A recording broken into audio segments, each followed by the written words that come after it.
Jangan lupa subscribe, like, komen, dan share YouTube TVRI Bengkulu. Dan nyalakan loncengnya ya.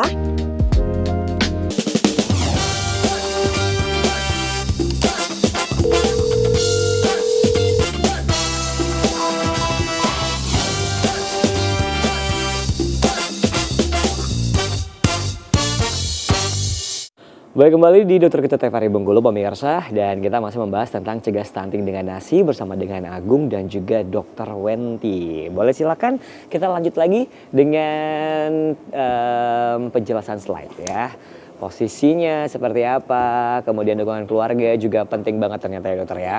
Oke, ini 5 posisi menyusui yang mudah diikuti ya. Ya. Ini biasanya di buku KIA atau buku PINK ada. Oh, ada ya. Kalau ibu-ibu yang hamil, yang sudah melahirkan tuh biasanya punya nih buku PINK ya.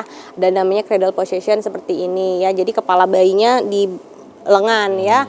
Kemudian ini cross cradle, football hold. Ini ada bantalnya, posisinya seperti gambar lah ya. Laid back position ini yang paling sering nih, laid back position sambil tiduran. Tapi ini perlu hati-hati ya, jangan sampai anaknya tertindih ya atau tertidur. Jadi ini harus benar-benar dikondisikan, jangan ketika ibu mengantuk. Paling sering kejadian seperti itu soalnya ya, anaknya tertimpa badan ibunya ketika menyusui. Itu kan bahaya ya, jadi harus diperhatikan. Side lying juga ya. Oke, ini ukuran dan daya tampung tubuh lambung bayi ini tadi ya, nih seperti kelereng, kemiri, bola pingpong, telur ayam. Jadi 1-2 hari hanya kelereng loh Bu, sekecil ini. Jadi nggak usah banyak-banyak ya. Iya, nggak usah sampai 1 botol. Ada yang sampai 1 botol menyupport susu formula ya. Kita bukan anti dengan susu formula ya, cuman mengedukasi bahwa yang tepat adalah seperti ini. Jadi kebutuhannya hanya 5-7 mili. Jadi kalau dia menangis bukan karena lapar. Ini perlu sering diedukasikan bahwa ketika anak bayi baru lahir, dia tidak terlalu butuh yang 1 botol. Kemudian ketika dia menangis harus langsung digenjor susu, enggak ya. Mungkin dia tidak nyaman. Kenapa? Karena dia kan dalam perut itu 9 bulan. Dalam keadaan gelap. Di dalam perut kan tidak terang ya, gelap. Kemudian adaptasi lah ya. Di dalam air yang hangat kadang ya, ketika keluar lihat suasana gemeryu, berisik, mungkin terlalu terang cahayanya. Kenapa dilahirkan gitu kan. Jadi kan tentu anaknya akan ada adaptasinya. Ya. Jadi harus dilihat, cek dulu popoknya, cek dulu suhu di sekitar, apakah terlalu dingin, terlalu panas ya. Kemudian 3-6 hari hanya sebesar biji kemiri, seginilah ya biji kemiri ya. Ya berarti lambung benar sekali. Ya. 1 minggu seperti bola pingpong, 1-6 bulan seperti telur ayam. Jadi anak masih berkembang sesignifikan itu ya. Jadi kita yang harus banyak belajar. Jadi menjadi ibu bukan hanya melahirkan, tapi menjadi ibu itu harus belajar setiap hari. Ini saya nggak dapatkan kok waktu kuliah, nggak. Saya belajar lagi ya, belajar dari buku, belajar dari semuanya, bahkan belajar dari proses kehidupan sehari-hari. Oke, ini ya manajemen perah ASI ya. Jadi boleh dipompa ya. Kemudian teknik yang benar pasti akan tidak nyeri. Kemudian ASINya akan keluar dengan bagus ya. Jangan lupa kalau melakukan pompa harus sterilisasi alat, simpan ASI perah dengan benar dan gunakan ASI perah dengan benar. Kenapa maksudnya dicuci ya, disterilisasikan? Karena tadi gampang terkontaminasi karena kita membutuhkan alat bantu. Oke, lalu penyimpanan ASI perah ini ya, kalau di dalam suhu ruangan dia bertahan 6-8 jam kalau di tempat AC. Kalau non AC dia sampai 4 jam aja. Terus kalau dalam kulkas tadi ya bisa 2-3 hari itu di chiller. Kalau dalam freezer itu bisa 2 minggu sampai 3-4 bulan. Oke, menggunakan ASI perah rendam ini tekniknya sebenarnya gampang banget sih. Kalau yang di dalam chiller atau di dalam kulkas, kalau dalam chiller dulu ya, dia harus direndam dulu dengan air hangat supaya anaknya minumnya nyaman sesuai dengan suhu ASI di payudara ibunya ya. Kan nggak dingin ya, nggak beku ya. Kemudian kalau misalnya dari freezer harus diturunkan dulu ke chiller dalam 1 hari, nggak boleh dari beku langsung turun ke anak atau langsung direndam sama air hangat, nggak boleh. Jadi penurunan suhu yang terlalu drastis itu akan merusak komposisi dari ASINya.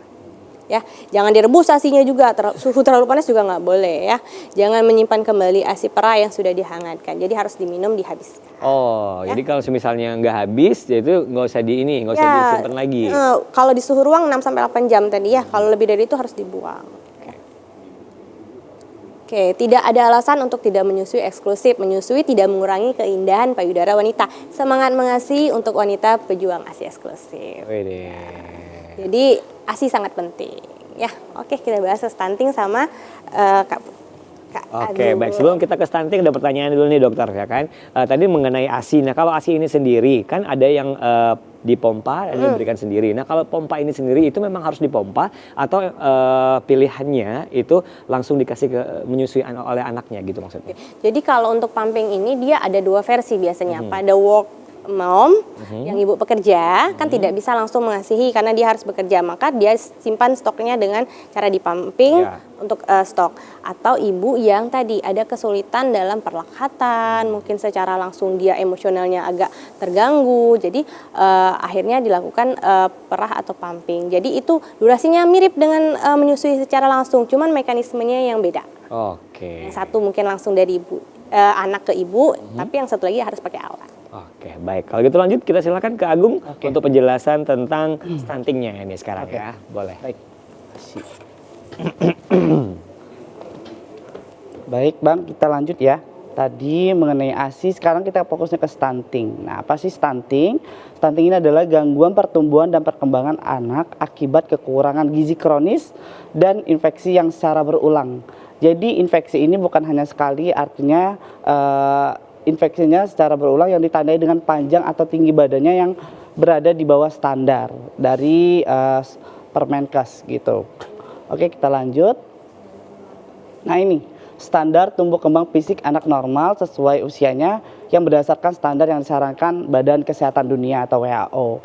Nah kalau untuk berat badan bayi lahir ini kita kalau memang dia yang normal, ini berat badan bayi lahir itu kalau yang perempuan itu harus di atas 2,4 kilo.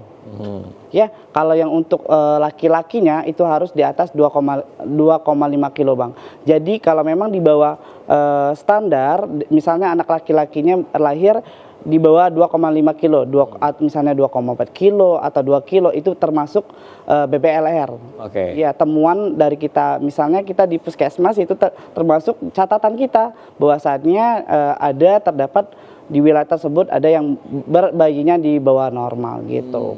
Ya, untuk tinggi dan panjang badannya yang termasuk pendek ini ada ya kategori laki-laki yang pendek dan perempuan ini kurang lebih 44,2 cm yang laki-lakinya, kalau yang perempuannya ini ada 43,6 cm. Jadi biasanya ini kalau kita di lahiran mau di klinik atau rumah sakit di puskesmas langsung diukur panjang badan, tinggi badannya. Kalaupun memang udah mengarah misalnya berat badannya kurang atau tinggi badannya kurang, ini perlu diwaspadain gitu. Oke, langsung diedukasi ke keluarganya. Langsung dikasih tahu sama orang tuanya atau keluarganya pada saat melahirkan, proses lahiran di tempat misalnya di puskesmas, klinik atau rumah sakit tadi. Sekaligus juga diukur juga lingkar kepala bayinya. Ini lengkap ya Bang ya. Jadi ini perlu diwaspadain kalaupun memang ini antara ketiga ini berpengaruh. Nah ini juga berakibat juga beresiko bayi tersebut bisa ke stunting. Tapi ini baru beresiko ya, baru beresiko belum ke stunting gitu. Oke, selanjutnya, nah ciri-ciri stunting. Ciri-ciri stunting ini dapat terjadi, nah ini tadi udah dijelaskan oleh Dr. Wenti tadi bahwasannya adalah periode emasnya adalah 1000 pertama hari kehidupan. Jadi prosesnya dari anak tersebut, ibu tersebut hari pertama mengandung sampai dengan usia 1000 hari pertama kehidupan itu adalah usia sampai batas 2 tahun. Ini adalah periode emas untuk mencegah bahwasannya anak tersebut jangan sampai mengarah ke stunting gitu. Jadi kita bisa lihat ya Bang, kita kasih contoh. Biasanya kita kalau di posyandu, ini biar lebih enaknya kita kegiatan ke lapangan ya. Di posyandu ada bayi yang usianya yang sama. Misalnya usianya kita ambil contoh 2 tahun. 2 tahun kita samakan tinggi badannya. Oke, yang ini lebih pendek udah mengarah tinggi badannya sudah berpengaruh gitu. Tapi belum tentu yang pendek itu stunting. Jadi kalau kita lihat dari perkembangan otaknya, anaknya cerdas, aktif, misalnya yang pendek tadi.